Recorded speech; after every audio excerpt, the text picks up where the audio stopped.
Whatever you do, you only do because God allows it.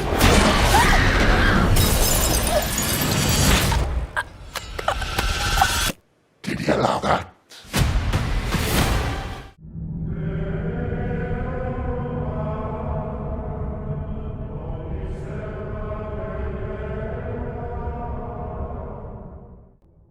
We are talking The Pope's Exorcist, and this is directed by Julius Avery, who was responsible for the World War II zombie movie Overlord. And this, of course, stars Russell Crowe as real-life Chief Vatican Exorcist Gabriele Amorth. And you've also got a supporting role here from genre legend Franco Nero, who plays the Pope. Now, this is, as I say, based on a real person, but the actual kind of story itself is a work of fiction. I actually watched a few interviews with Russell Crowe and the kind of some of the production before watching this film, although I didn't watch any kind of reviews and stuff. So I got a flavour of kind of what was put in, and Crowe's kind of research into this kind of the real kind of Father Amorth, who passed away in 2016. And, you know, they sort of basically said, you know, there was a lot of kind of artistic liberties taken with the plot, but he tried to get a good flavour of what this character was like in real life, who apparently was a little bit of a maverick and had these kind of like these humorous tics, which certainly is incorporated into the movie.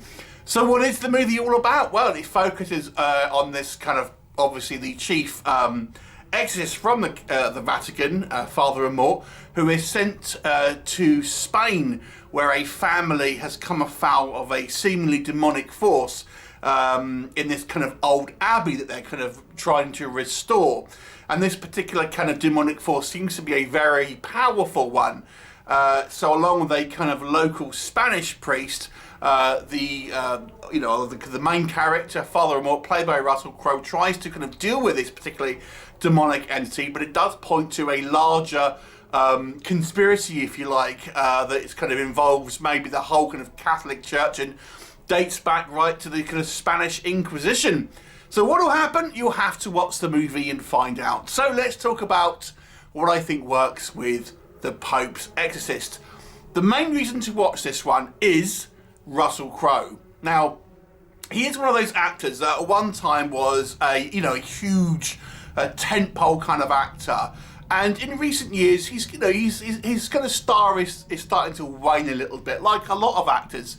But watching this, you can kind of still see he has that commanding presence. Now, a lot of people take pot shots at Russell Crowe because of his kind of choices in, for example, accents. Obviously, he played Zeus in the recent Thor movie, which, well, just watch the reviews of that, you'll see what people think about it. And here he is playing an Italian.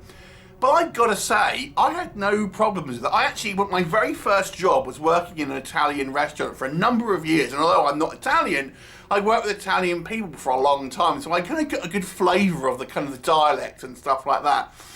And I have to say, I thought he did a pretty good job. I mean, again, I'm not Italian, so maybe that you're better ask an Italian person about what they think about it. But I have to say, I thought we did a fairly good job here.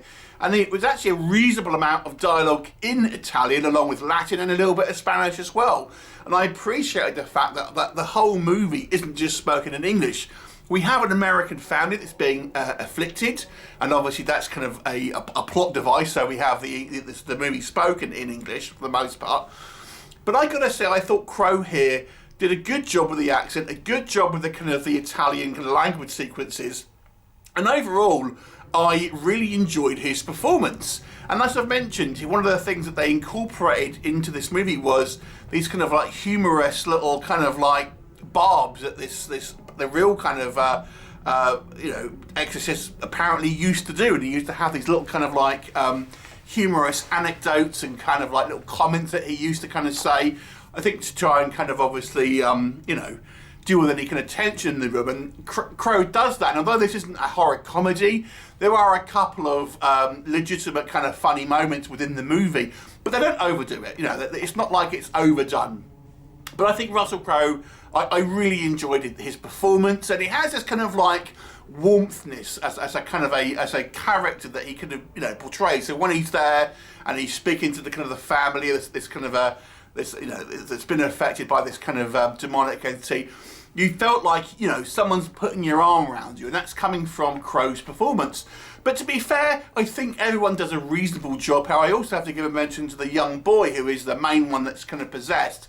Although he doesn't really have much in the way of kind of dialogue, obviously his lines are kind of like overdubbed with kind of a demonic voice and stuff, but I thought he was cast very well, and he's a kind of a skinny little boy with kind of quite a kind of large head for his body, even when he's not possessed, So he looks like, he's well cast, because he looks kind of like creepy in a certain way, and when he's doing these kind of like, more of the kind of the overt kind of demonic stuff, I gotta say, I thought the kid did a good job here of selling that. For such a kind of a young actor, but as I said, I think everyone here does a kind of a reasonable job. I also have to give a mention to the kind of the location shooting and the sets here, because there's the first half of the movie is more or less in this kind of like this kind of abbey, which I think is a great kind of like gothic looking setting out in the kind of the wilderness in the mountains and stuff like that. So it looks kind of suitably kind of like your kind of classic kind of spooky kind of architecture and stuff like that. But we also have almost like a kind of Tomb Raider-esque couple of sequences where we kind of go into some subterranean kind of caves and kind of secret chambers, and there's various kind of like, let's say, paraphernalia in there. And I thought the set dressing, it made it look like there's a good production value on screen here. You feel like, they've spent a reasonable amount of money dressing up the kind of sets and having different kind of locations that look visually kind of interesting. I think the things like the lighting and stuff, that was all pretty good here. Cinematography, I thought was fairly good, and I like the different locations to give it a little bit of kind of like a different flavours as the kind of the film kind of goes on, and secrets are kind of revealed. And let's talk about secrets without actually revealing any secrets. One of the things this movie does do is it points to a kind of a wider conspiracy. Now, there's one aspect, and I'm not going to be specific, but it kind of reveals a almost like I guess you would say somewhat of a metaphor about the things the church has done that may not be looked upon favourably by modern society. And I thought it was an interesting idea to include that. Now, I don't think you can spell it out. I didn't mean to spell it out for you. The actual movie doesn't. It actually kind of it actually says something else, but I think you can read between the lines and say, realise what it's actually kind of saying to you. And I thought that was an inclusion, but at the same time it was a little irresponsible. That's all I'll kind of say about that. But I appreciate it in a way that they at least address that, if we're being honest. Now, what sort of person who would enjoy this movie? I would say if you like spectacle over scares, then this is an Exorcist movie for you. I never really felt this movie was particularly kind of scary, but I found it much more of a spectacle than I was expecting. It goes big and bold towards the end with, big stakes, big visual effects, lots of kind of CGI, lots of kind of like lighting up kind of like runes and kind of pentagrams that are appearing, and, battles with kind of these priests and these demonic kind of forces. Far more of a kind of a kinetic kind of finale than maybe I was expecting. I mean, if you're used to kind of like more subtle possession movies, something like the original Exorcist, where it's more about creating the atmosphere. It's less like that and more of your bombastic kind of like visual spectacle. But it's more of a tasting rather than a critique, so to speak. So it depends what you want from a movie. I do think this movie has some entertainment value. I had a good time watching it. But that leads me into what does not work. The main critique, I would say, is this movie doesn't really stand apart from the crowd from any other possession movie. But I'm going to kind of slightly defend that point, because this to me is a little bit like when you do a shark movie.